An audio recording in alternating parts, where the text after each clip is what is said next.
Mga boss, good morning po sa inyong lahat. Today, ang problema ng sasakyan aayusin natin is busina. So hindi po gumagana yung busina ng coaching ito. So marami tayong kailangan i-diagnose para malaman kung alin ang part ng horn system natin ang hindi gumagana. Kasi pag pinipress yung horn, walang response ang ating busina kahit naka-on na yung ating ignition switch. Ayan. So walang response yung busina natin. So probably ito yung mga may possible na may problema, yung ating horn switch, possibly yung fuse, tapos yung relay. So originally ang mga kotse guys, hindi naman naka-relay ang busina, lalong-lalo na sa mga gantong old model cars. Pero pag na-modify na kasi yung busina o kaya nakapagpalit ng busina, nagkakabit na ng relay. So check natin yung relay kung gumagana. And then yung mismong busina, kung maayos pa ba siya o baka naman yung mismong busina na yung sira. Regarding naman kasi sa wires, sa connection wires niya, nangyayari rin na nagkakaproblema ang busina ng dahil sa wires, pero very rare case yon. Mas madalas talaga doon sa mismo mga component, pero i-check na rin natin. Pero unang-una guys, unahin natin i-check yung pinakamadadaling ma-access. Yun yung fuse at saka yung relay. Kasi itong switch, magbabaklas pa tayo ng cover dito sa horn. Tapos yung pagdating naman doon sa horn, alam natin na yung mga busina ng gantong sasakyan, nakatago yung busina niyan eh. Usually dito pa yan nakalagay, nakatago pa rito sa may bumper area. Ayun, yan yung busina niya. So medyo mahirap pa siyang i-access. Pero uunahin na natin i-check yung relay niya tsaka yung kanyang fuse. Mga boss, so i-check na natin yung fuse ng horn kung gumagana siya.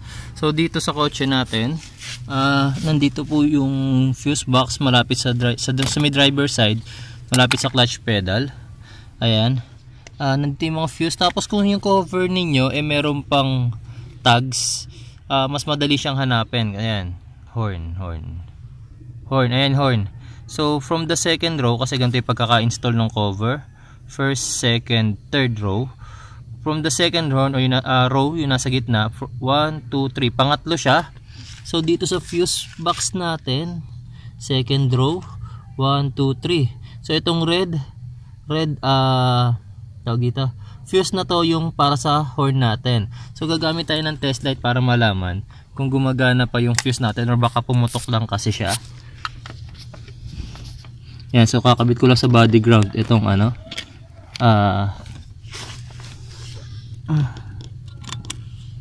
ayan. Tapos on ko lang yung ignition switch. Ayan. So disregard nyo na lang guys yung naririnig yung tunog, yung beeping sound na yun, kasi para yun sa alarm. Nakabukas kasi yung pinto ko. Tapos yung test light, i-check natin ngayon yung fuse kung iilaw yung test light. Ayan, so umilaw siya on the other side, pero kailangan both ends natin iti-test yan. Kaya merong ganyang opening part ang fuse para sa testing. Ayan. So both ends buo siya. Kahit hugutin natin yung buong fuse na yan. Dali. Ayan.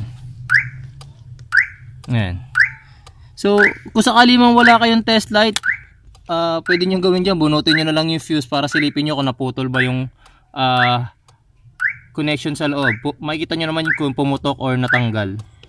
Siya nga pala mga boss, kung sakaling ang sasakyan nyo is owner type jeep or jeepney, usually yung ganitong fuse boxes hindi sinusunod ng ibang electrician eh. May mga electrician na sinusunod pa yan, yung mga tags na yan, pero yung iba hindi na eh. So kung mapapansin nyo rito, may tag na horn, 1, 2, 3, 4, pang 5 siya. Kasi ako sinunod ko yan. Ako kasi nag-wiring nito. So pang 5 ko yung horn. Pero kayo, kung sakasakali man na hindi kayo sure kung nasunod itong nasa cover ng fuse box, pinakamaganda gawin nyo, i-test nyo na lang lahat ng fuse. Kapag may pumutok na fuse dyan or merong sirang fuse, palitan nyo na lang din. Mga boss, so dito sa kotse na to, ito yung kinabit nilang relay. So kailangan ko siyang balatan para malaman ko kung gumagana yung relay.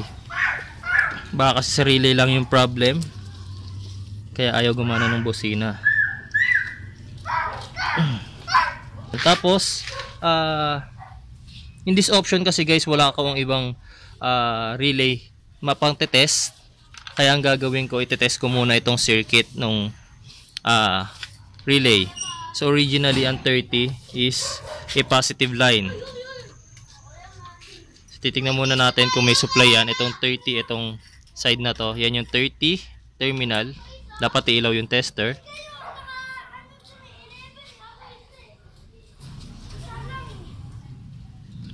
Okay.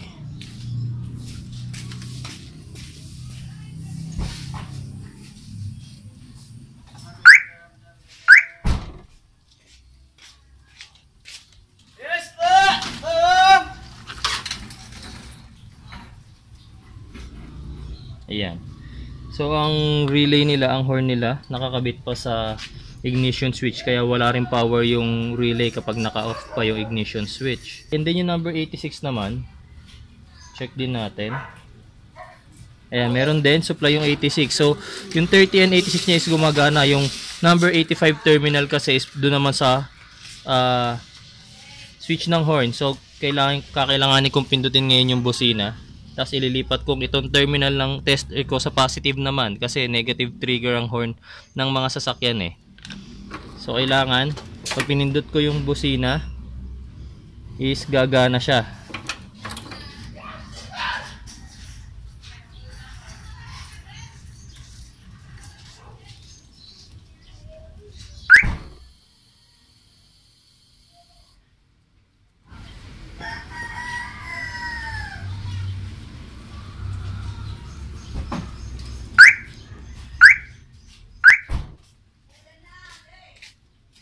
So nakita nyo, pag pinipress ko yung busina, umiilaw naman yung ating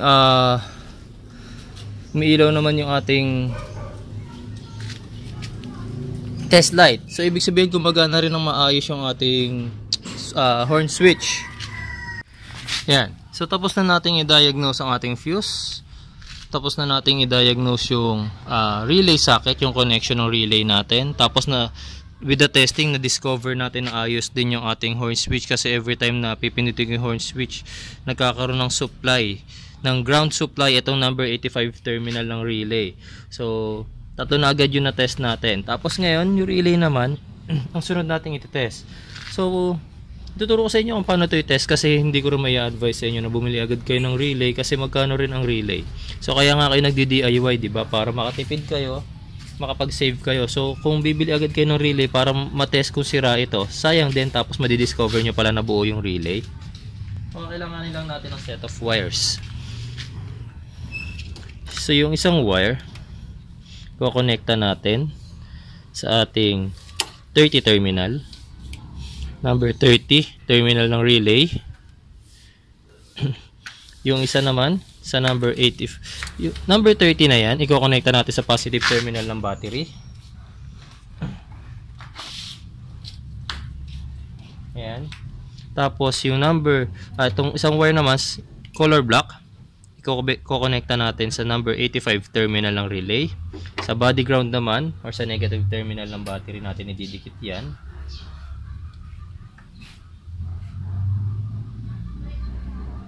Tapos isa pang wire, positive terminal ulit ng battery. Tapos yung isang wire naman na yon, ididikit natin yan mamaya sa number 86 terminal ng relay. Tapos yung test light natin, yung kabilang dulo ng test light natin is sa body ground.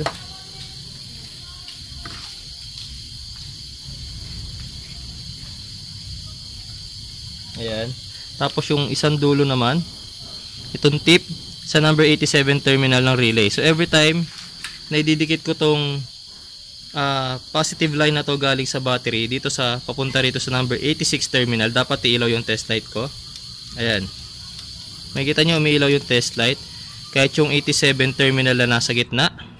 Testing natin. Ayan. Umiilaw rin yung test light ko. So ibig sabihin working perfectly ang relay na to. So hindi nyo kailangan bumili ng relay. So dalawa na lang ang remaining natin na kailangan i-diagnose. Yun yung mismong horn, and then yung connection ng mismong horn, yung wires na nakakonekta sa kanya. Kailangan nating malaman, baka corroded lang, madumi, or natanggal lang, nahugot. Ayan mga boss, so nadwaklas ko na yung busina do sa kanyang mounting area. So itong isang to is a positive line. Ito yung manggagaling sa supply ngayon dun sa relay natin. Tapos ito body ground. Tapos kung mapapansin nyo, medyo parang namumuti yung terminals ng ating horn. So lilinisin ko na rin yan kasi possible pwede maging reason kasi yan ng loose contact, yung pagkakaroon ng umido or dirt na yan. Tapos nakita ko rin pala doon sa pinagkakabitan nitong horn, kasi itong body ground nakakabit lang sa horn, ay sa itong negative terminal ng horn nakakabit lang sa body ground. Tapos yung kinakabitan doon medyo kalawang, so probably baka ang gawin ko rito is mag-extend na lang ako ng isang wire papunta ngayon sa maganda-gandang kung di sa negative terminal ng battery, o kaya sa masahanap ako na medyo maayos-ayos na body ground. Pero itetest ko rin tong positive supply. Kakabitan ko ng test light yan. Tapos titignan natin kapag pinrest ko yung horn switch kung iilaw yung test light. Ayan.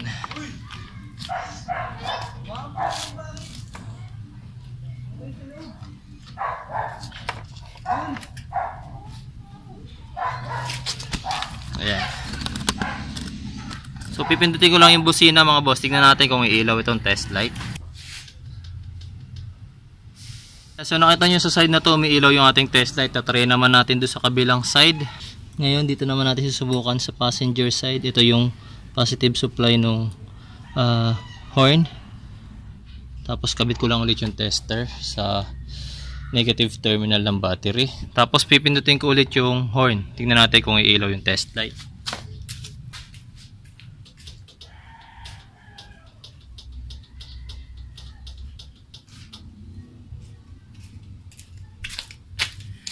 Yan, so nakita natin na okay yung ating mga connections. So probably baka nasa busina yung ating problema. So titest natin ngayon to. Magkakabit tayo ng dalawang wires, tapos direkta sa battery titest natin yung horn. Yan. So ititest na natin itong horn. Itong isang horn. Kali dalawa yan. So yung isa muna. Guys, may mga busina na walang polarity. So kailangan lang nating itest yan. Kahit alin dyan, positive or negative, wala magiging problema. Pero pag nakita nyo na may polarity ang horn, kailangan nyo yung sundin ha. Dito sa horn na to kasi wala naman nakalagay. So kahit mapagbaliktad nyo, wala magiging problema. Didikit lang natin sa battery yan. Yan. So gumagana ang busina na to.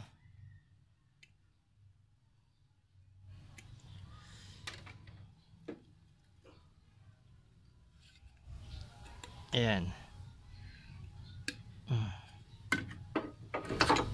Itong isa. Ayan. So gumagana rin siya. So ito yung problem guys. Na-test na natin yung fuse, yung relays, yung connection nitong wires, tapos gumagana rin naman yung ating horn switch, tapos yung connection ng horn, yung positive line ng horn galing sa relay is gumagana rin, tapos yung horn gumagana rin. So lahat na tinest natin, pero bakit minsan nagfi-fail yung ating busina? So tulad ng sabi ko kanina, yung body ground kasi nitong horn kanina nakita ko, nakakabit siya dun sa part na merong kalawang or dirt. So kapag nagkaroon na nag-accumulate na kasi ng dirt ang body ground, hindi naman gagana ang busina na positive supply lang ang meron. So negative supply kailangan maayos din. Tapos kailangan ko na rin linisan yung mga terminals kasi mukhang ayan, nadudumihan na siya. Ayan, so talagang madumi na yung terminals, kailangan siya malinisan. Pati yung mga socket, lilinisan na rin natin yan. So ang pinaka main cause ng problem natin ngayon is yung loose connection lang. Yan, so lilinisin na natin yung mga terminals ng horn using sandpaper. Yan, so i-compare ko lang ngayon yung malinis na terminal sa maruming terminal. Ayan, tignan nyo maigi. Yan. So yan yung difference nila ngayon pagdating sa itsura. Ayan, so installation na tayo ulit mga boss. So malilinis na yung terminals natin. Kailangan ko lang takpan muna tong positive line na to ng horn.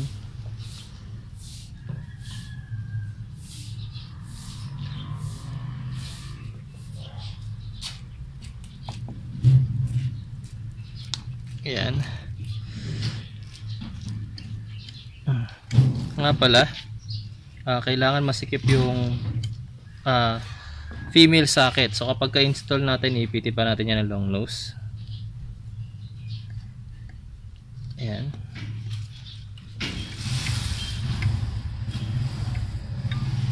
Tapos magkakabit ako ngayon ng panibagong ground wire kasi hindi ko na siya pwedeng ikabit dun sa pinagkakapitan nitong horn kasi nga masyadong may kalawang o kaya dirt yata yung nakikita ko na yun.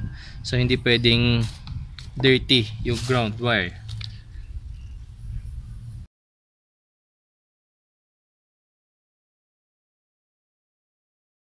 Ayan, so ito na siya. Tapos kakabit na natin ngayon tong busina doon sa kanyang bracket. Ito na mga boss yung dulo ng ground wire kanina na kinabit ko doon sa isang terminal ng busina natin. So dito ko siya ikakabit. Hindi ko na dito redirecta sa battery kasi kung mapapansin nyo to, itong negative terminal, battery cable na to, nakadikit siya sa body ground. So diyan ko na ikakabit yung wire na to para wala masyadong mga wires na nakakonekta rito sa battery, para at least dito kahit papaano medyo tago pa siya. Mga boss, so kahit naipakita ko sa inyo kanina na gumagana yung ating horn switch, papakita ko pa rin sa inyo ngayon kung paano siya linisin, kasi importante na kahit papaano na maintain natin na yung contacts ng horn switch natin sa loob is malilinis, kasi pagka may dumi rin yan, may cause din yan ng failure. Para maipakita ko na rin dito sa video na to, kaya kahit gumagana siya, bubuksan ko na rin yan. Ayan mga boss, so ito yung contacts na kailangan nating linisan. Yan, ito, tsaka itong isa. So makikita nyo marurumi na rin sila. Although gumagana pa naman yung busina natin, pero yung dirt na yan, pag kumapal pa yan, maging reason na yan para hindi gumana yung ating busina. So lilinisan lang din natin yung using sandpaper.